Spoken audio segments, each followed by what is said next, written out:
So to understand why the Southern Poverty Law Center is in hot water today, you have to understand how it started. You have to understand that this is not something new. Because back in the 70s and 80s, the Southern Poverty Law Center was doing some decent work. They used civil litigation to bankrupt the United Klans of America after the 1981 lynching of Michael Donald. That was a real lynching, a real act of racism. But this was justice that came correctly. But somewhere along the line, the mission shifted from litigation to marketing. Because by the late 80s, even their own staff was sounding the alarm. According to the 1994 investigation by the Montgomery Advertiser, the SPLC staff described the environment as a factory for fundraising. Now, this was in 1994.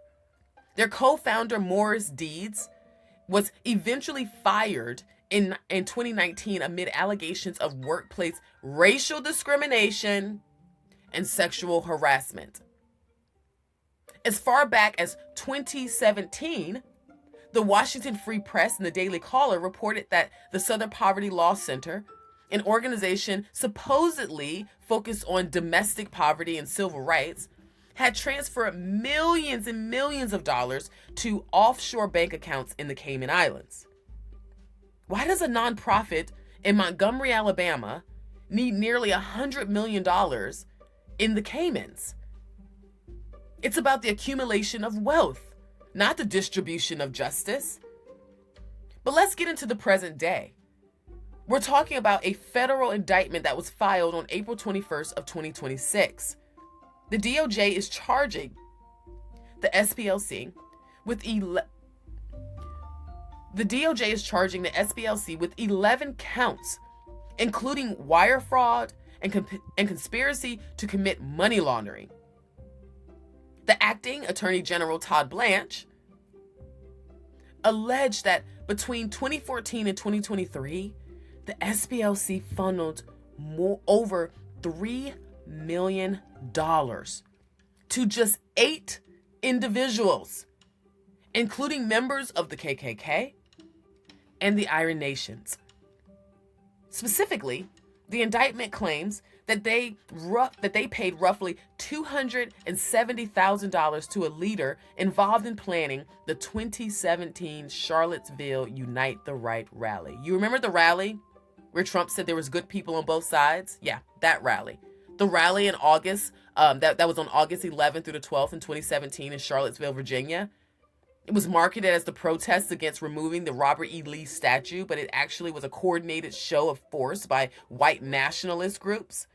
Yep. According to the 2017 ADL report, organizers use encrypted apps to mobilize neo-Nazi and alt-right factions nationwide. The event turned deadly when James Alex Fields Jr. rammed his car into a crowd, killing Heather Heyer and injuring 35 others.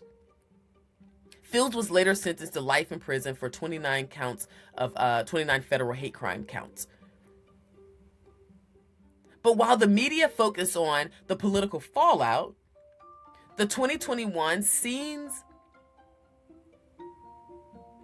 versus Kessler civil suit revealed a darker business motive. Organizers intentionally planned for violence to drive digital engagement and donations.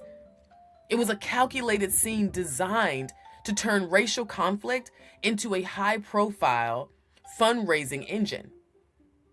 And the Southern Poverty Law Center wasn't just monitoring the hate. The government alleges that they were helping finance the organizers. This creates the very chaos that they then use to scare you into hitting the donate button.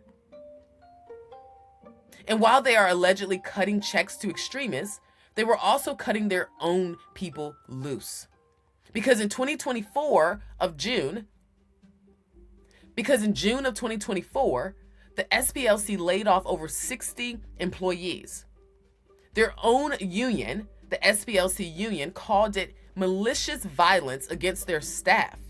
noting that the leadership chose to gut the Montgomery office while sitting on an endowment that the IRS filing shows reached over $700 million in net assets by 2023.